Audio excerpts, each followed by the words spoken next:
இயேசு உங்களை நேசிக்கிறார். பிரியமானவர்களே, இந்த நாளில் ஆண்டவர் நம்மளோடு பேசும்படிய வேதத்திலிருந்து ஒரு வசனத்தை கூட வாசித்து ஆண்டவர் நம்மளோடு இடைபடுகிற காரியத்தை பார்ப்போம். அது யோவான் புஸ்தகம் 6வது அதிகாரம் 29வது வசனம் எப்படியாக சொல்கிறது. இயேசு அவர்களுக்கு பிரதியுத்தரமாக, அவர் அனுப்பினவரை நீங்கள் விசுவாசிப்பதே தேவனுக்கேற்க கிரியாய் இருக்கிறது. ஆண்டவராகிய இயேசு கிறிஸ்து இஸ்ரவேல் ஜனங்களை பார்த்து ஒரு காரியத்தை சொல்லுகிறார். ஏன் சொல்லுகிறார் என்றால், அவர்கள் ஒரு வார்த்தை அவர்கிட்ட கேள்வியாக வைக்கிறார்கள். அப்பொழுது அவர்கள் அவரை நோக்கி, தேவனுக்கேற்க கிரியைகளை நடக்கும்படிக்கு நாங்கள் என்ன செய்ய வேண்டும்?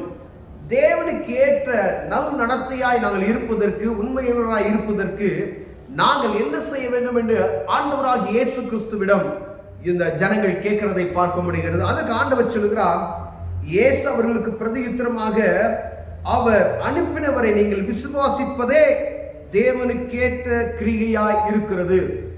இயேசு மெய்யான தெய்வம் என்பதை, ஆண்டவரே அனுப்பினார் என்பதை நாம் விசுவாசிப்பதே மெய்யான கிரிகையாய் இருக்கிறது என்று ஆண்டவரே சொல்லுகிறார். பிரியமானவர்களே, ஆண்டவராகிய இயேசு கிறிஸ்து, இது யூத ஜனங்களுக்காக அவர் சொல்லப்பட்ட வார்த்தை, மெய்யான வார்த்தை. மேல அது புரியுங்க, ஆண்டவர் எதுக்காக சொல்லப்போனா, அழிந்து போகிற போஜனத்திற்காக அல்ல, நித்திய ஜீவன் வரைக்கும் நிலை நிற்கிற போஜனத்திற்காக கிரியை நடப்பீங்கள். அதை மனுஷகுமாரன் உங்களுக்கு கொடுப்பார், அவரை பிதாவாகிய தேவன் முத்திரித்திருக்கிறார் என்றார்.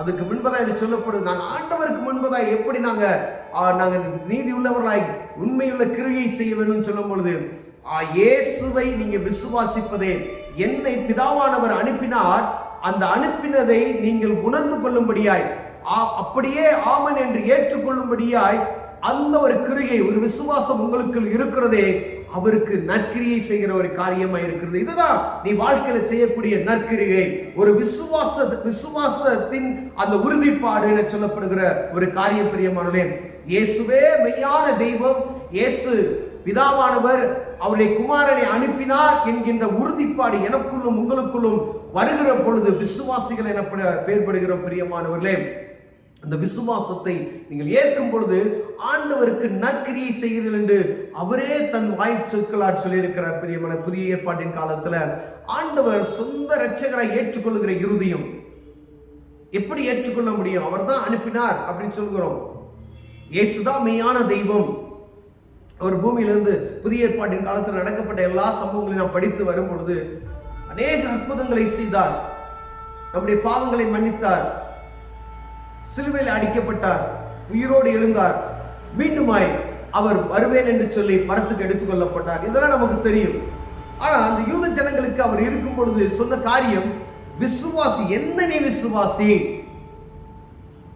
அப்ப பாருங்க, மெய்யான தேவன் அவர் சொல்றாரு, என்ன நீ விசுவாசிப்பதே ஆண்டவருக்கு செய்கிற நற்கிரியை என்று சொல்லப்படுகிறது. பிரியமானவர்களே, அவர் அநேக இடங்கள்ல என்னை கண்டவன் என்னை பிதாவை கண்டான் என்று சொல்லியிருப்பார். நீ என்னை பார்த்துட்டேல, அப்புறம் பிதாவை எனக்கு காண்பீங்கள் எப்படின்னு சொல்றீங்க அப்படின்னு சொல்லுவாரு. அப்ப நான் அவரிலும் அவர் என்னிலும் நிலைத்திருக்கிறது என்று சொல்லுகிற அந்த காரியம் தான் என்னை விசுவாசிக்கிறவன் நினைச்சுன்னா, என்னை விசுவாசிக்கிற நான் செய்கிற காரியங்கள பெரிய காரியத்தை செய்வான் என்று ஆண்டவர் சொல்கிற அநேக காரியங்கள் நாம் புதிய ஏற்பாட்டின் காலத்தில் வாசித்து வந்திருக்கிறோம். பிரியமான, அப்ப விசுவாசம், இயேசுவே மெய்யான தெய்வம் என்கின்ற விசுவாசம் எனக்குள்ளும் உங்களுக்குள்ளும் உண்டாயிருக்கிறதா?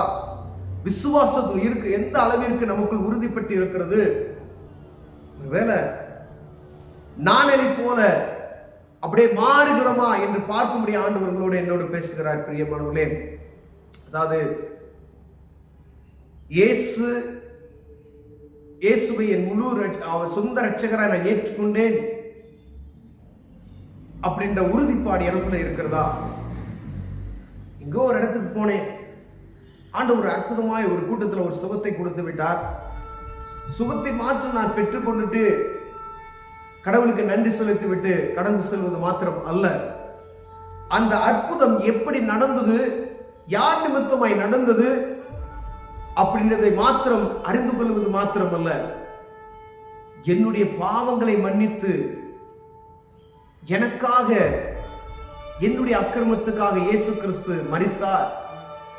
பாடுபட்டார் என்கின்ற அந்த நிச்சயம், அந்த விசுவாசம், அந்த உறுதிப்பாடு எனக்குள்ள வறுமையினால் அந்த உறுதிப்பாட்டுக்குள் ஆண்டவர் நம்மளை நிலைநிற்க வல்லமையுள்ளவராய் இருக்கிறார். பிரியமான அவர் சொல்றாரு,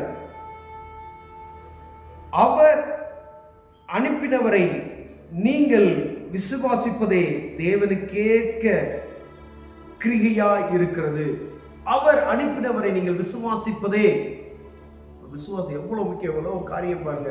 அதில் உள்ளடக்கப்பட்ட காரியங்கள் அநேகம் உண்டு. இயேசுதான் மெய்யான தெய்வம். ஆண்டவர் பிதாவானவர் அவரை அனுப்பினார். இந்த காரியத்தை நம்ம அறிந்து கொள்ளணும். அவரால் கூடாதது ஒன்றும் இல்லை, அதெல்லாம் நமக்கு தெரியும்.